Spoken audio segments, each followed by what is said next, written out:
At ayan. So shoutout muna tayo at magpapasalamat muna tayo sa mga ating mga viewers, supporters, ayan.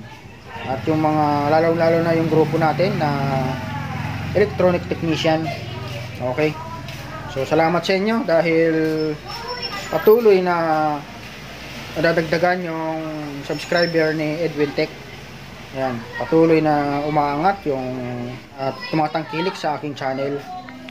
Okay, so yung mga hindi pa nakapag-subscribe, so subscribe lang kayo para mas updated kayo sa mga gagawin nating video at i-share kong video. Ayan.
Okay, ayan.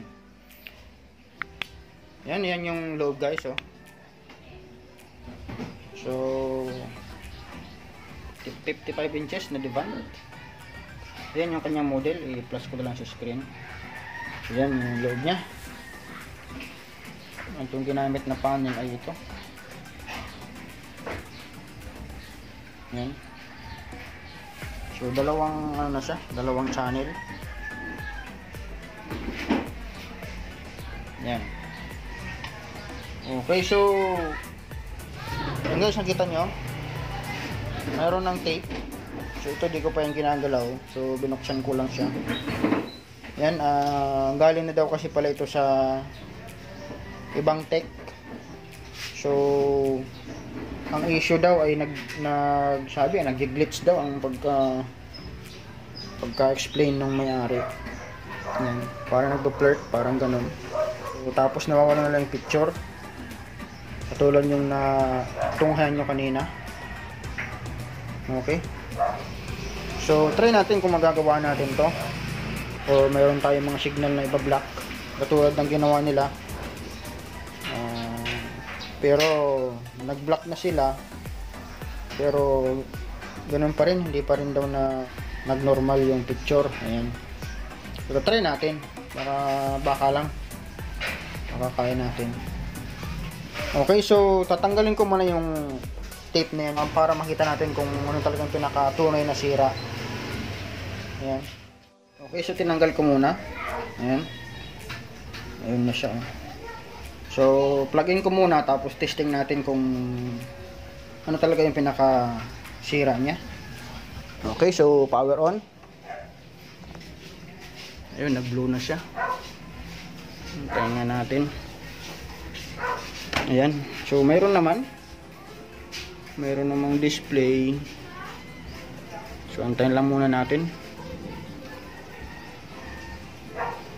Ayan siya.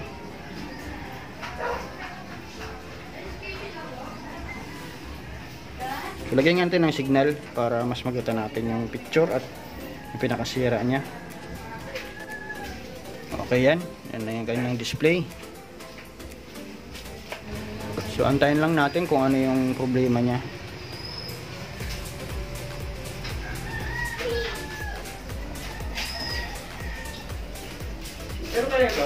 Ayan.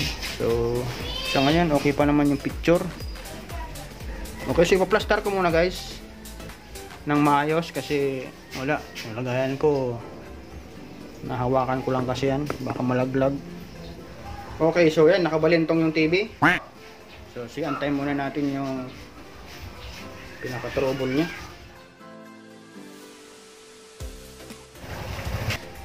Okay, so ito na guys yung nangyari. Parang nag-fade siya o nag-slow mo. Tapos yan na siya oh. Sige boss.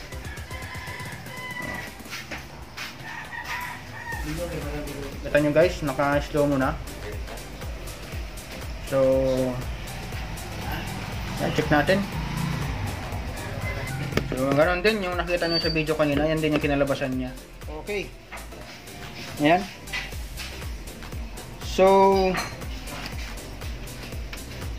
yung huling gumawa, dito siya nag-block sa right side ng ribbon wire na ito o dyan sa Ticon board. So tinanggal natin muna yung tape dyan sa right side. Tapos nag-try ako dito guys sa left side. Ito, ayan, kita nyo naman, kita ba? Ayan yung tape. So ano yun siya, mula sa pin number 5 hanggang doon sa ground, yan naman, kita nyo naman.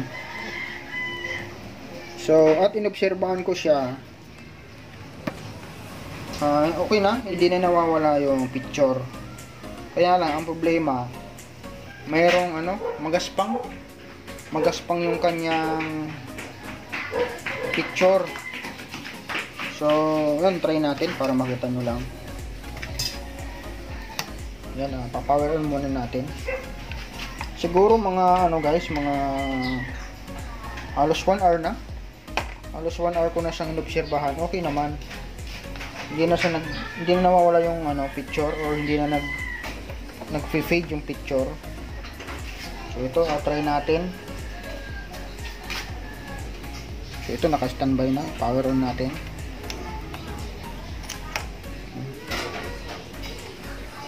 Yan siya, nag-blue na.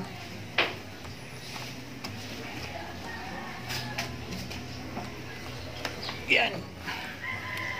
So guys, ito nyo naman yung screen. Magaspang yung kanyang picture. Ayan. So try natin pa rin na pakinisin yung picture niya. Ayan maano siya, magaspang. Pero kung tutusin, pwede na yan siya. Pwede naman. Ayan, kita nyo naman, may mga hairlines. Ayan, kita nyo. Sana ma-gets nyo yung sinasabi ko. Ayan. So try pa rin natin papinuhin yung picture. So siguro magbabawas tayo ng blinak na signal para ma-try natin kung pipino yung picture na yan. Ayan. Okay, so push ko muna guys, tapos update na lang ako mamaya o balik ako mamaya. Yan. So nag-block ako guys ng ano ba tayo? So ang na-block ko na pins dyan ay 15 pins. Ayan. So nagbawas tayo ng tatlo, bali 12 pins na lang yung block natin sa ngayon. Try natin ngayon kung ano yung magiging resulta. Ayan. So plug in ko muna. Tapos power on. Yan, anak natin. Oops. Ayan ang resulta guys. So nag-bar na lang siya.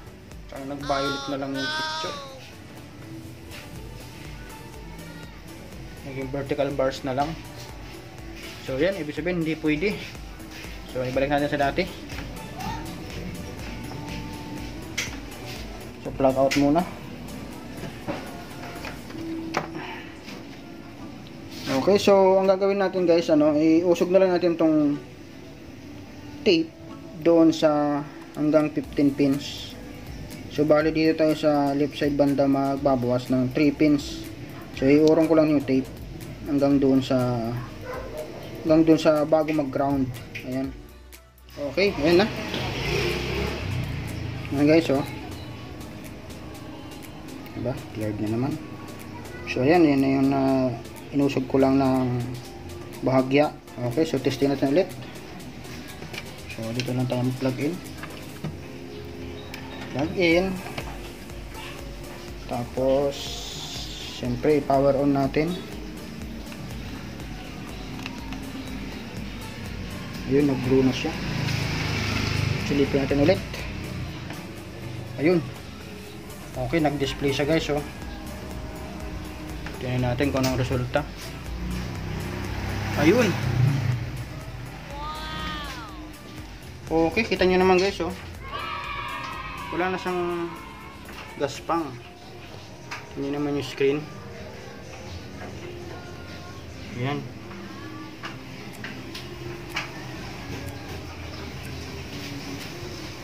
Okay, so yan, kita nyo naman. Kaya na lang bahala magkumpara mula kanina. So, balikan nyo lang yung video natin kanina. Okay, so makinis na guys, oh. Kita nyo naman. So, bali ang na-block natin. So, mamaya, balikan natin ulit. So, tawag ko muna ulit. Lapag muna natin ulit. So balang na block natin dyan ay ano ba? Ayan, oh. So yung 15 pins bawasan ng 3 bali 12 pins.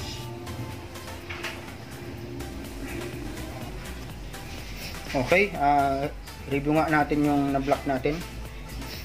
So, nilagyan ko lang ng microscope para ito, mas makita nyo. Ayan. Ayan guys, ito yung tape. Ayan, ito yung tape nya mula dito hanggang doon.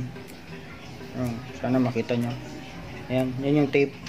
Bali, ang na-block natin ay doon sa, magmula doon sa pinakaunang pin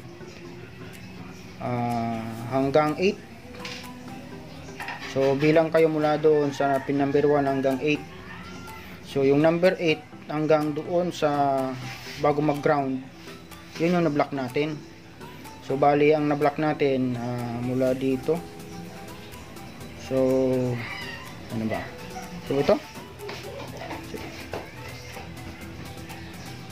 Mula dito, mula dyan, so 1, 2, 3, 4, 5, 6, 7, 8. Yan guys, mula dito. So 8 pins ang na-block natin. So kung bibilangin nyo naman mula dito sa sa umpisa, 1, 2, 3, 4, 5, 6, 7, 8. Ayan. So ito yung pin number 8. Ayan, yun yung pin number 8. Mula na sa pin number 8 papunta doon sa hanggang 15 pins. Ayan. 16 pala yan, 16 pins yan. So, kung napapansin yung tape, ayan, may nadamay lang na dalawang pin ng ground na yan, na nakasabay yan doon sa tape. Kaya nakasama yung ground. So, hindi ko na lang tatanggalin yung dalawang ground na yun kasi para di na magbago. So yun yung mga na-block natin. Bali 8 pins yung na-block natin. Yan siya. So ito na yung tape. Okay, so ito guys, obserbahan ko muna. Obserbahan pa natin ulit para malaman natin kung magloko pa. So at least mga 30 minutes. Okay, so bibidyoan ko pa to. Tapos siguro yan, ipapass forward na lang natin.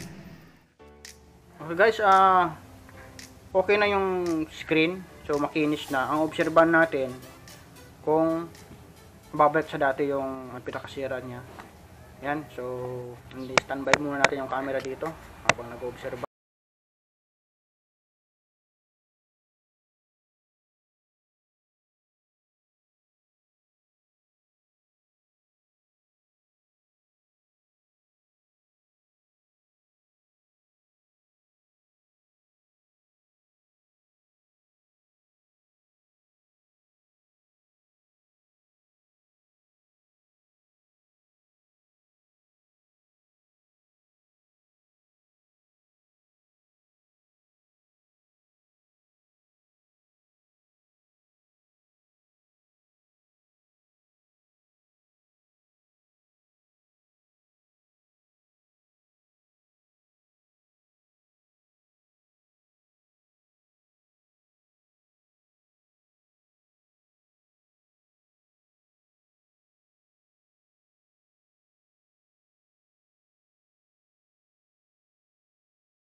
hour later.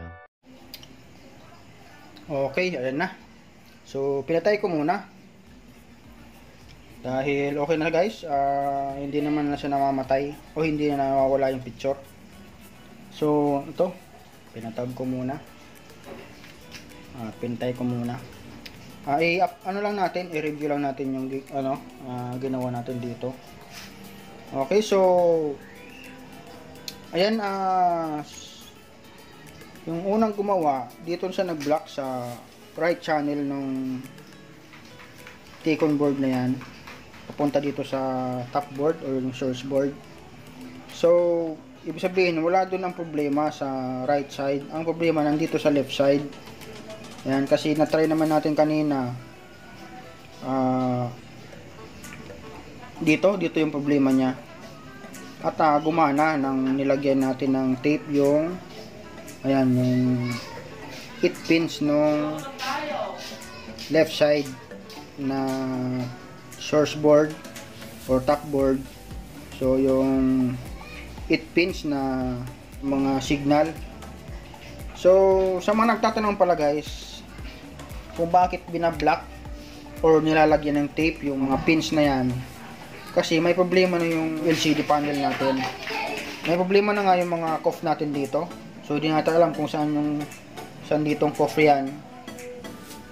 Kasi ano to, bali 2, 4, 6. Yan, 6 na COF IC ang nandyan. Bawat flex, mayroon siyang IC na nandyan. So, isa dyan ay may sira na. Yan nagkaroon na problema yung resolution ng screen or yung picture ng screen. Ayan. So, dahil dahil dalawang channel,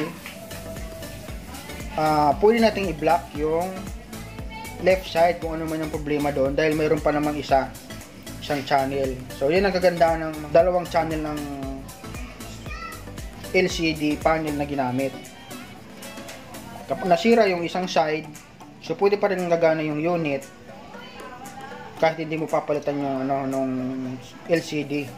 So pwede mo lang siyang i-block para gumana pa rin mag-normal pa rin yung picture dahil okay pa naman yung right side na yan yung source board. Pero guys, opinion ko yun, sarili kong opinion yun, yung ganong pagpaliwanag ko, base rin sa experience ko. Kung mayroong mas marunong sa akin o mas kabisado yung nagtatrabaho yung LCD screen na yan, ayan, so mag-comment na lang, paki-correct na lang ako kung may mali ako doon sa mga sinabi ko. Okay, so ayan guys, tatakpan ko na lang siya dahil okay naman yan. At obserban pa rin natin at least mga ilang oras pa. Ayan, para makumpirma natin na okay na yung unit.